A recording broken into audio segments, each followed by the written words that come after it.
Black Bruin Fight Club Türkiye'yi sunar. 266.7 pounds for Derek Ward Chisora. 226.4 for the Bronze Bomber, Deontay Wilder. Merhaba, bu akşam Deontay Wilder ve Chisora İngiltere'de ağır siklette muhteşem bir maça çıkacaklar.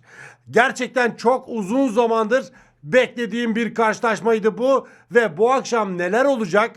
Bu karşılaşmaların detaylarında neler var? Hepsini sizlere hazırladım.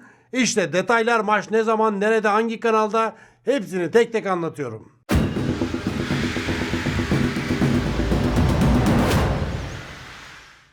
Deontay Wilder ve Chisora biliyorsunuz ağır siklette taşları yerinden oynatmış iki boksör. Deontay Wilder dünya şampiyonu olmayı başardı WBC'de ve bu unvanını tam 10 kez korumayı da başarmıştı.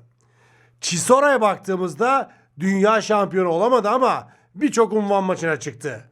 Zimbabwe doğumlu ve İngiliz vatandaşı olarak ringe çıkacak Chisora'nın rakibi Amerikalı Deontay Wilder. Bu ikili dünya boksuna damga vurdular. Özellikle Chisora'nın Vitali'ye attığı tokadı hiçbir zaman unutmadık ve kendisini aslında dünyada ilk kez o zaman fark ettik. After Iron Fist, Vitaly Klitschko. Vitali'ye attığı bu tokat asla unutulmadı. Hala daha unutulmuş değil.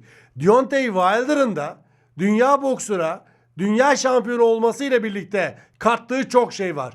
Ama boksa başlama hikayesi gerçekten herkesin dilindedir. Uzun zamandır sizlere anlatmıştım.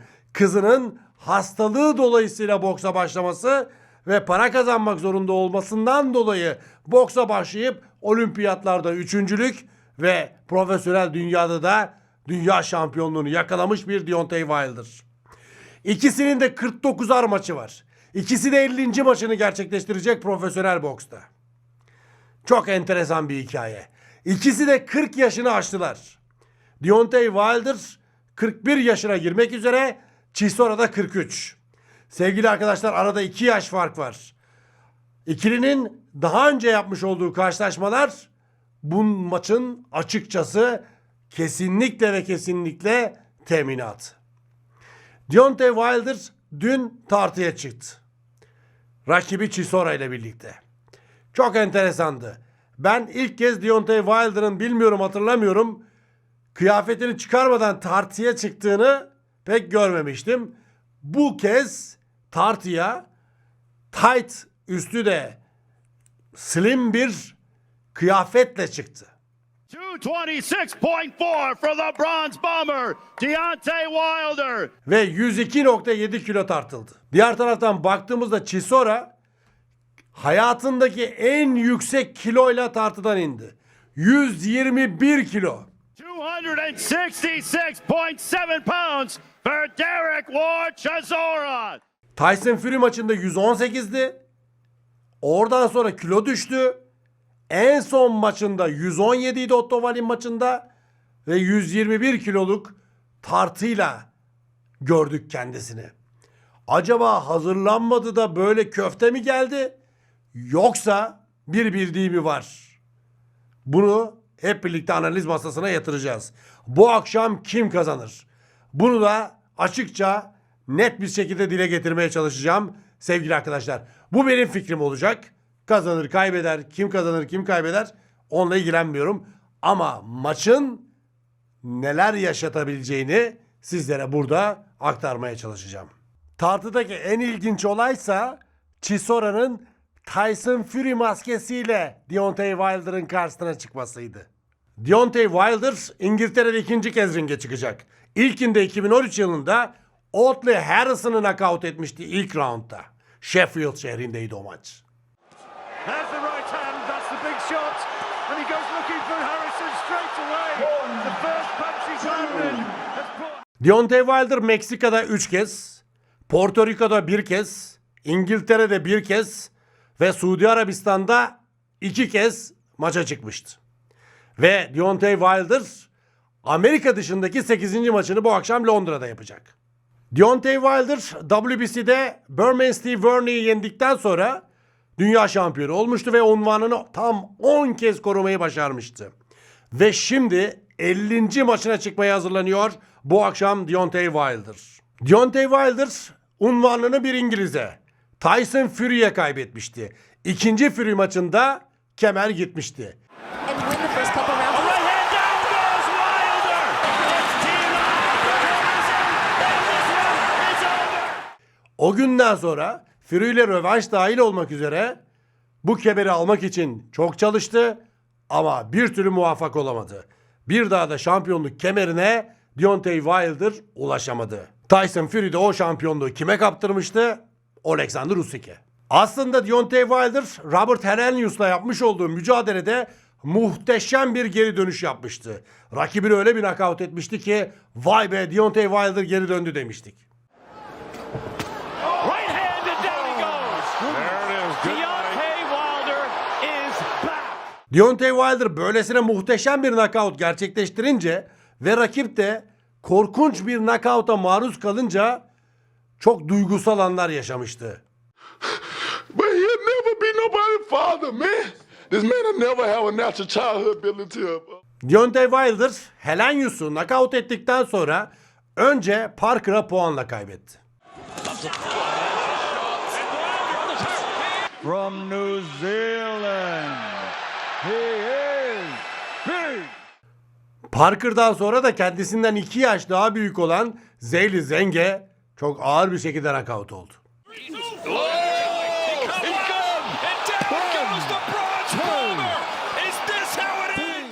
Artık boks hayatı bitti, emekli oldu diye düşündüğümüz zaman diliminde bir geri dönüş kararı daha aldı ve Herndon'la bir maç yaptı. Rakibini knockout etti. Bu da bir geri dönüş. And there's a huge right hand knocks back Herndon and Ray Colonna stop. İki boksörü de ufak ufak kıyaslamaya başlayacağım.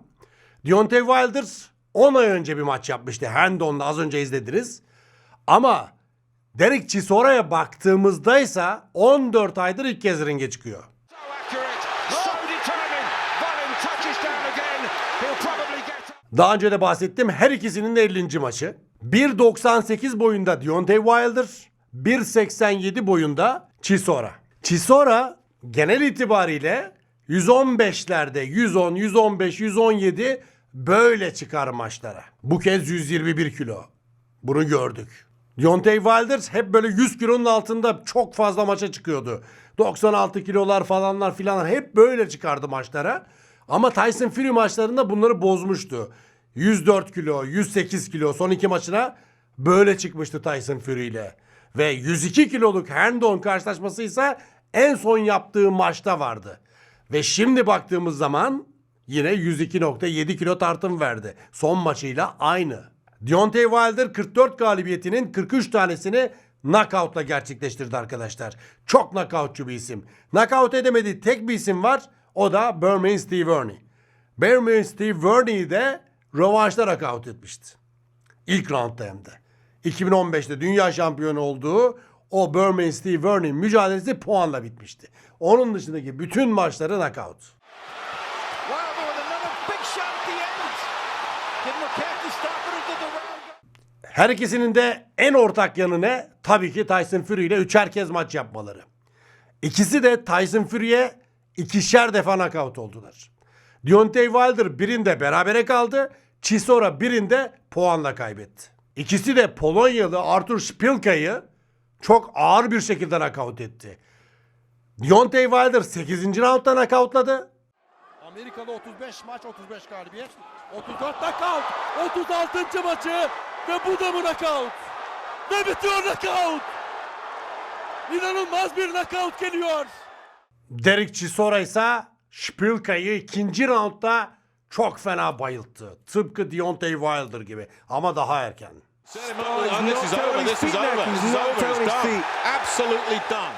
Dünya sıralamalarına baktığımızda WBC'de ve IBF'de ilk 15'te yer alıyor Deontay Wilder. Ama Derek Chisora sadece WBO Federasyonu'nda ilk 15'te. Deontay Wilder genel itibariyle kafaya çalışır. Neredeyse hiç vücuda vurmuyor. Ama Chisora'ya baktığımızda vücudun çeşitli yerlerine her türlü yumruk atabilmeyi başarıyor. Ve kafaya da vuruyor. Chisora'nın böyle bir artısı var Deontay Wilder'a karşı. Wilder'ın ölümcül tek yumruğuna karşılık Chisora'nın insanüstü dayanıklılığını ön plana çıkarabilirim. Diğer taraftan baktığımızda ise Deontay Wilder'ın tek yumrukta adam bayılttığını biliyoruz. Ama Deontay Wilder'ın rakibi Chisora'nın da 1000 yumrukta yıkılmadığını da biliyoruz. Evet, Chisora 1000 yumrukta yıkılmayan bir boksör ama bazen 1001.'sinde bıraktığı da oluyor. Tyson Fury karşılaşmalarına gerçekten dayanamadı. Chisora yapmış olduğu 49 maçta 13 kez kaybetti. Bunlardan 4 tanesini tamamlayamadı. Ona maçın sonunu göstermeyen ilk boksör kimdi? David Haye'di. Oh, big left hand and right. Tremendous shots from Hay. Left to right hand and Chisora down in the pin. Tyson Fury ise Chisora'yı 2 kez durdurdu. Ama Chisora ikisinde de Tyson Fury'ye 10'ar round dayanmayı başardı. Dillian Whyte'le 2 tane maç yaptı. Birinde puanla kaybetti. Diğerinde knockout oldu ama Dillian Whyte'a da 11 round dayandı. 13 maçının 4'ünü tamamlayamadı ama bu adamı kimler knockout edemedi biliyor musunuz? Vitali Klitschko knockout edemedi mesela. Oleksandr Usyk, Agit Kabayel. Bunlar Chisora'yı knockout edemediler. Hatta bir kişi daha vardı. Kimdi? Pulev de knockout edemedi. Pulev. Başka kim var diye soracak olursanız Joseph Parker. Joseph Parker Chisora ile Del Boy lakaplı Chisora ile 2 kez maç yaptı. İkisinde de puanla kazanabildi. Knockout edemedi. Derek Chisora'nın kaybettiği maçlara bakın. En kralıyla bile oynadığı karşılaşmalara bakın. Çok kıl payı kaybediyor. Bazılarına split decision, yani 2-1. Bir hakem Chisora'ya vermiş, o kazandı demiş. Böylesine bir adam Chisora. Tam bir savaşçı. Burada war yazar. Savaş. Gerçekten onu yenebilmeniz için savaşmanız lazım. Deontay Wilder'da onunla mücadele edebilecek bir güç, kuvvet, dirayet kaldı mı bunu göreceğiz. Deontay Wilder WBC şampiyonluğunu kaybettikten sonra 6 maç yaptı. Onlardan sadece 2 tanesini kazanabildi. Diğerlerini kaybetti. Son 3 maça baktığımızda ise 2 mağlubiyet, 1 galibiyet var. Son maçını kazandı. Hand-on mücadelesini Deontay Wilder. Chisora'ya bakalım. Son 3 maçının 3'ünü de kazandı. Ama 14 aydır maç yapmıyor. Bu ona bir dezavantaj oluşturacak mı, oluşturmayacak mı? Herkes bu sorunun cevabını bekliyor. Deontay Wilder olimpiyatlarda maçlar yapmış. Amatör kariyeri gerçekten hiç de fena sayılmayacak bir serüveni var. Olimpiyatta da 3.'lük kazandı, bronz madalya. Derek Chisora'ya bakarsak lokal amatör karşılaşmalardan öteye geçmiş değil. İkisinin de boksa 19-20 yaşlarında başladığı da ortak başka bir nokta. Derek Chisora eğer bir maçı kaybetmişse yüzü çarşamba ovasına döner. Gerçekten suratı böyle tanınmaz hale gelir. Yani onu yenmek o kadar da kolay değildir. Her şeyini ortaya koyar. Deontay Wilder'da da son Tyson Fury mücadelesinde bunu görmüştük. Bu savaşı birebir verdi. Ringin kenarından izlemiştim. Gerçekten insanüstü bir mücadeleydi.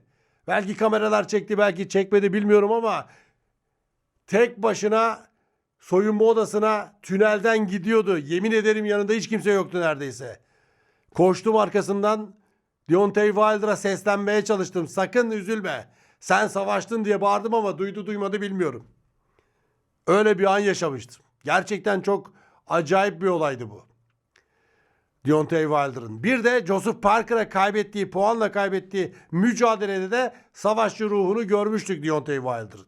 Dillian Whyte'la Chisora arasındaki maçtan bahsetmiştim ama aslında bakarsanız bak şimdi Deontay Wilder, Joshua'lar, Tyson Fury'ler, Oleksandr Usyk'ler bu kıvamda bir boksör olarak her zaman lanse edildi. Çünkü dünya şampiyonuydu ve unvanını defalarca korudu, 10 kez.